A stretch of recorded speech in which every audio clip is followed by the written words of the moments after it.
Hello students, we'll be reviewing nitrogen compounds consolidation exercise 1. Okay, so we are looking at 1A. Okay, so over here we have nitric acid as the main reagent for nitrating aromatic compounds such as benzene, phenylamine and phenol. So these are the three aromatic functional groups that you have learned. Okay, so the table below shows different conditions required for mononitration. You'll notice that for benzene, it requires the harshest condition. Okay, so I need corn nitric acid and corn sulfuric acid. I need a temperature of about 60 degrees Celsius. Of course, the main thing here is the concentrated nitrates acid and concentrated sulfuric acids. Okay, that is written out over here.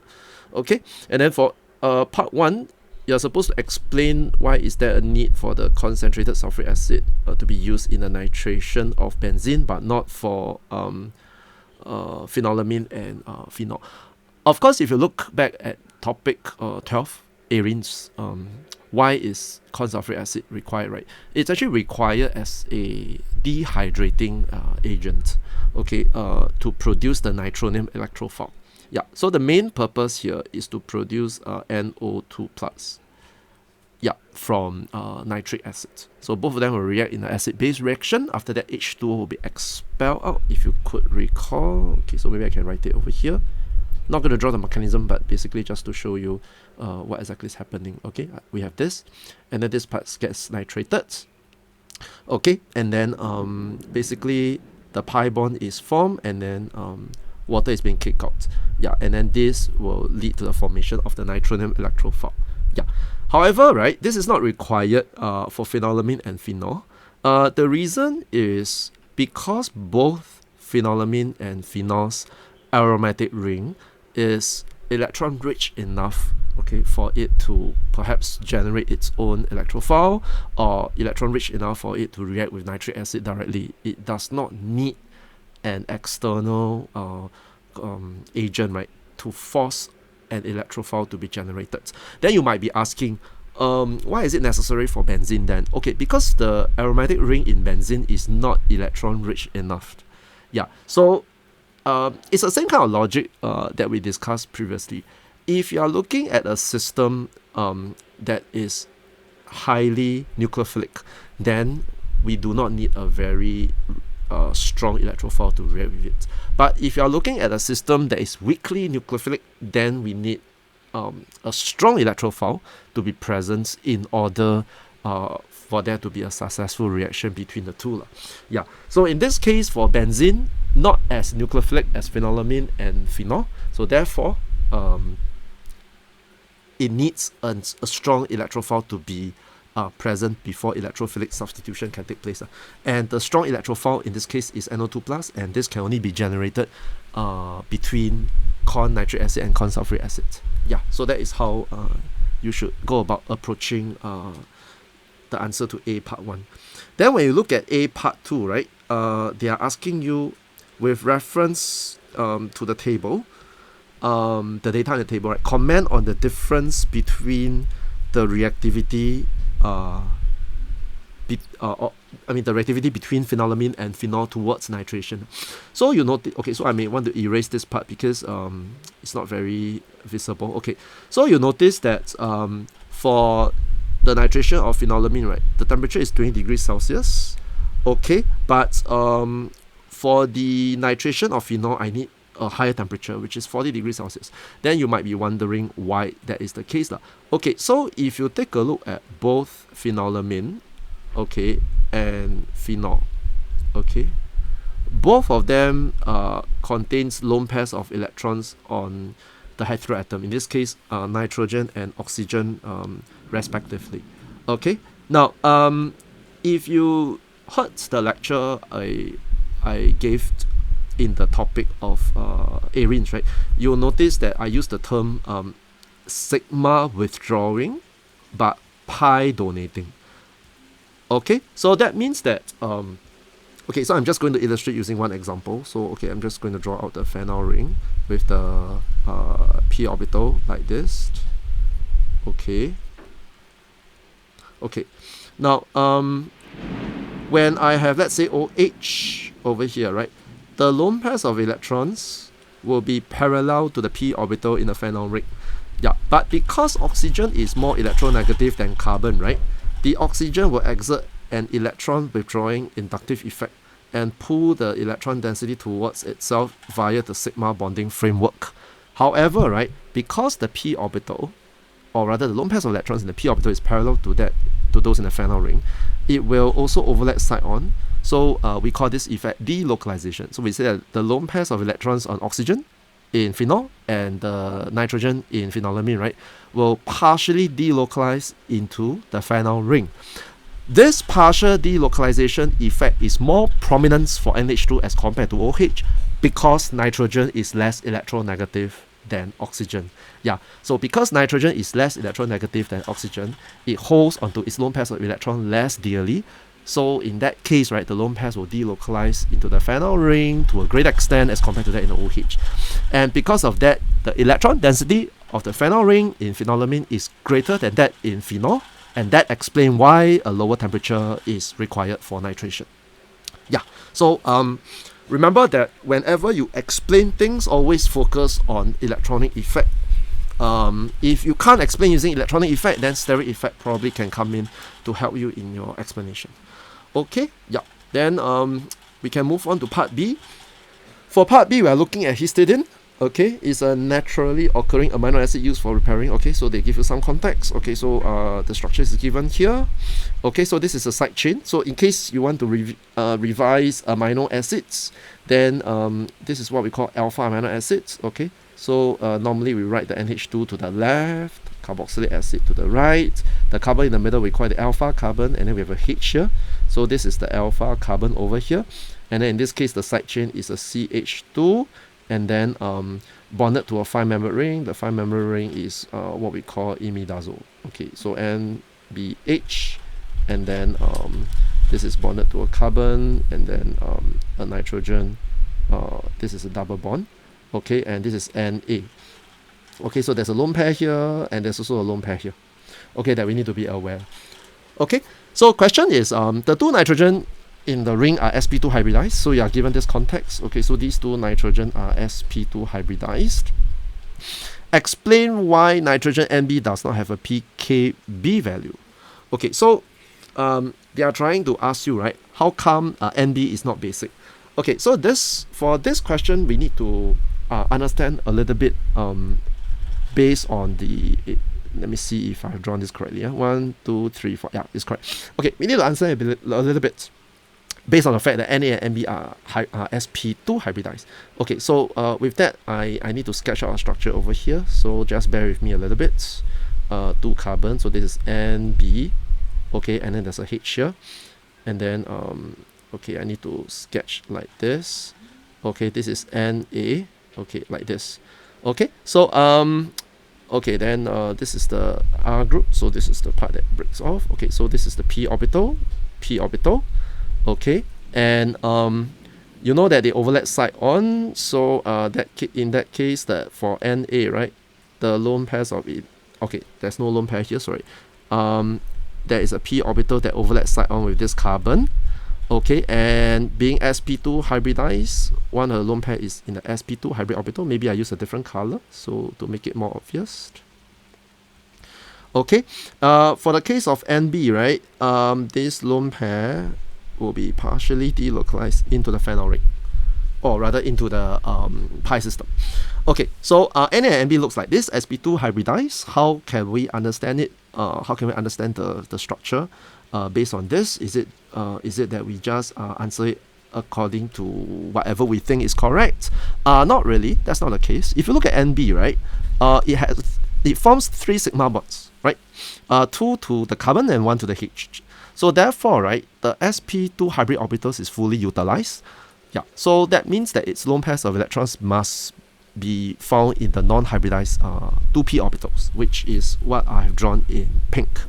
Then for the case of Na, right, you notice that it forms a pi bond. Okay, it forms a pi bond with the neighboring carbon. So that means that it will have one unhybridized p orbital as well that contains an electrons to be overlapped side on with the carbon. Yeah, and it forms 2 sigma bond both with the carbon.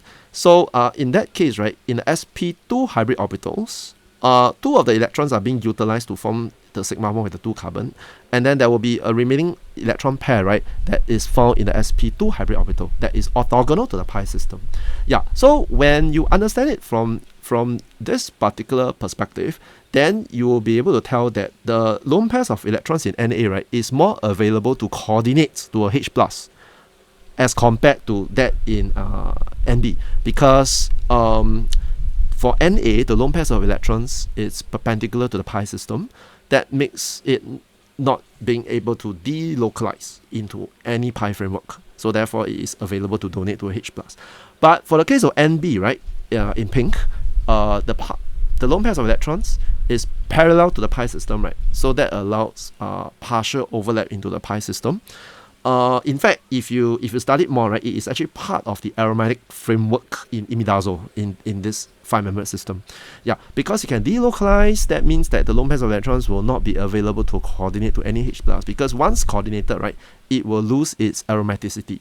Yeah, you just imagine that lone pairs of electrons, you need 6 pi electrons to be considered aromatic. If the lone pairs of electrons is being coordinated to a H plus, that means that it is no longer available to be part of the pi framework system. So because of that, then it is no longer considered aromatic, because now the number of pi electrons is 4 instead of 6. Yeah, you can understand it from that perspective. So for the question in part 1, right, you are supposed to explain why the nitrogen Nb, right, does not contain a pKb value, right? You can explain it simply by looking at the fact that the lone pairs of electrons in Nb, right, is not available to coordinate because it is delocalized into the pi system in the 5-membered ring. Okay, so it is therefore not available to coordinate to H plus. Yeah, but for the case of the lone pairs of electrons on Na, right, it is available because the lone pair is perpendicular to the pi system, so therefore it can donate to the neighboring H plus. Alright, so we are done with this, and then pKb for nitrogen in Na is 8.0. In terms of hybridization, explain why Na is more basic. Na is more basic than Nb. Yeah, so I think I have indirectly explained that already, because for the case of Na, right, the lone pairs is perpendicular, so therefore it is not part of any delocalized framework, so therefore available to donate to a H plus, so therefore more basic than Nb, where the lone pairs of electrons is not even available to be coordinated to H plus because it gets delocalized into the 5-member ring. Okay, so with that, I think we are done with part B. Let us move on to part C, okay, which is probably a little bit more challenging. Right, okay, then next, let's take a look at the question. The fully protonated form of histidine can be synthesized, okay, from this synthesis. So I have an enzyme known as enzyme dehydrase. So it removes the OH group, or rather it removes one OH group and then oxidize the other, and then after that we have another enzyme here, and then it gives us enantiomer E, and then blah blah blah. Okay, for part 1, different stereoisomers have different biological properties towards enzymes. Okay, so this is a preamble. It was found that only 25% of compound C could be converted to D by the enzyme in step 1. Suggest an explanation. Okay, if you notice in step 1, right, we have 2 chiral centers here. Okay, so let me see. We have 2 chiral centers. So that means that the total number of stereoisomer, stereoisomer, okay, I'm just going to spell this out. Stereoisomers, right, is equals to 2 to the power of 2, which is equals to 4. Yeah. However, right, we know that enzyme is substrate specific, right? So it can only bind to 1 out of the 4 stereoisomers. So 1 out of 4 is incidentally 25%. Yeah. So therefore, because there are 2 chiral centers, 4 stereoisomers, so enzymes being substrate specific, it can only bind to 1 out of the 4 isomers. Yeah, I think that can explain part 1. That should be able to explain part 1 quite easily. Then for part 2, the student attempted to convert D to enantiomer E without the use of enzyme and proposed the following sequence. Okay, so you are given this particular sequence. Lithium aluminum hydride dry ether seems to be okay, and then after that, perform SN2 seems to be okay also.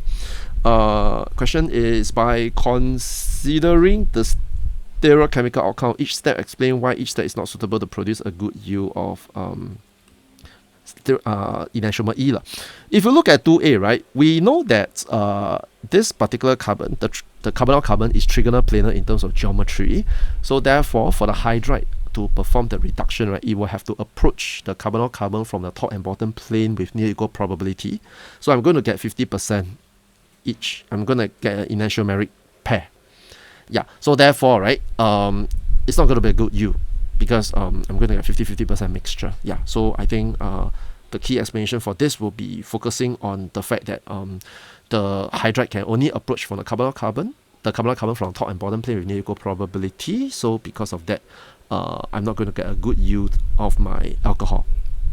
For 2C, right, you were told that it follows second order kinetics, so therefore SN2, right? Yeah, so for SN2, right, it's a rear attack. So I'm not going to get this particular enantiomer. Okay, it is likely that I'm going to get something like this if it ever happens, NH3+. Okay, projecting out of the plane. Yeah, okay, so remember SN2, inversion of stereochemistry, I'm not going to get the desired product. Right, okay, then next part 3, hydrogen phosphate is obtained as a side product in step 3. Suggest the type reaction for step 3. Okay, step 3 is over here. So in order for us to get phosphate, I need to cleave here, right? So that should be some form of hydrolysis. Okay, I think that should be hydrolysis. You do not need to commit whether is it alkaline or acidic hydrolysis because it doesn't really matter for this case. State the reagents and conditions to convert F to his H plus in step 4. Okay, let's take a look at step 4. Step 4, okay, step 4 is oxidation of the primary alcohol. You might be tempted to use potassium permanganate, but as I always remind students, you do not know what potassium permanganate could do to other parts of the molecule, because sometimes there might be side chain oxidation, especially for this particular part is aromatic in nature. So there might be some form of side chain oxidation. So in order to play safe, I'll rather use potassium dichromate. Okay, strictly lah. So in this case, strictly I will use potassium dichromate K2Cr2O7. Okay, acidify with H2SO4. I will just heat. Please do not put heat with immediate distillation because heat with immediate distillation gives us aldehydes. Okay, just put heat. And then for part 5, pKa of the fully protonated form of histidine are shown below. Okay, so you got 3 pKa values, 1.7, 9.1, 6.0. Okay, the question they ask you is